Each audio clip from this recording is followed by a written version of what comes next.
Layn HyreCar quick tip. Consider this. You might not have considered this. Another secret. Anytime you are going through a claim and your car has been damaged or in an accident, what you don't know is typically there's a range and an amount and percentage that the insurance company is willing to pay. So what happens is this, for example, if your car is, say, Blue Book value, let's say the value of the vehicle is, say, $10,000, right? But say there's $7,000 of damage, which is 70% of the value. The insurance company more than likely, not absolute, but more than likely will say, hey, this is deemed a total loss. It doesn't matter, even if the airbags didn't deploy, even it's sometimes people get confused when they hear total loss. They think that the car has to be catastrophic. It could be simply that it just costs too much, or it doesn't make financial good sense for the insurance company to invest. Maybe because the body shop is charging exorbitant rates. Maybe it's fair rates. Who knows? But that's the point. So sometimes to avoid, if you don't want your car to be paid out, that's if you're covered, you're fine still, right? But maybe you want to keep that car. Maybe that's a bestseller. Maybe your car is rare. Maybe for whatever reason, maybe you just can't find another car for this great deal. So if it becomes a total loss, yeah, you pay minus your deductible. You usually get paid out money for the worth of the vehicle, but that's just dead money, what I call it. Just money that's not working for you anymore. I personally don't like dead money. Just money that I like to get invested, where it's accruing a profit for me and building wealth.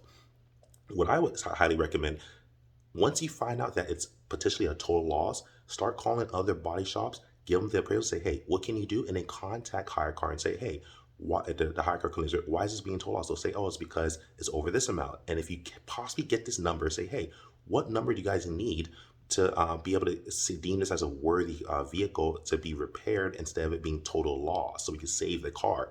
And if they tell you this, that's your secret number. And what you need to go to each body shop and say, hey, can you do it for this number? If they say yes, you're good to go. Even consider this, because remember, the way we get paid is they'll pay us, they'll pay the body shop. You can even negotiate maybe paying the body shop partial payment.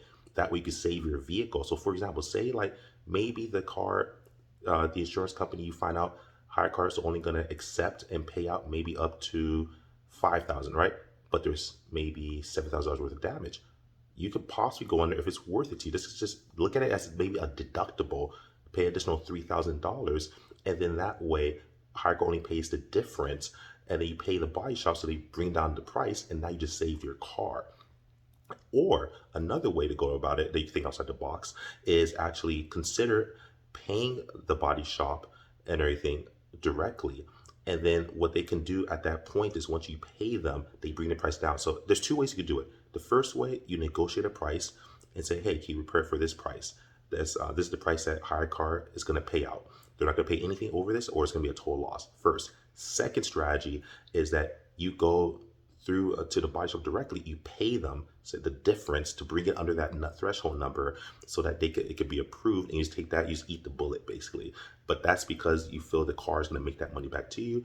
This is a strategy that really can work for you, but it's a little more complex. Like I said, when you come to my channel, you get complex strategies and strategies that you probably haven't even thought of. And again, this is my specialty. I specialize in business mitigation. I've also been insurance licensed for over 9 years. I'm also real estate licensed. I have a world of experience. So I'm sharing this with you. I'm not your insurance agent. I'm not your insurance broker. I'm not your real estate agent. I'm not your real estate broker. I'm not your financier. I'm not your financer. I'm nothing to you. I'm not your CPA. I'm just simply your friend on YouTube that's sharing how to strategize so you can start building wealth and making money and mitigating risks further down as possible.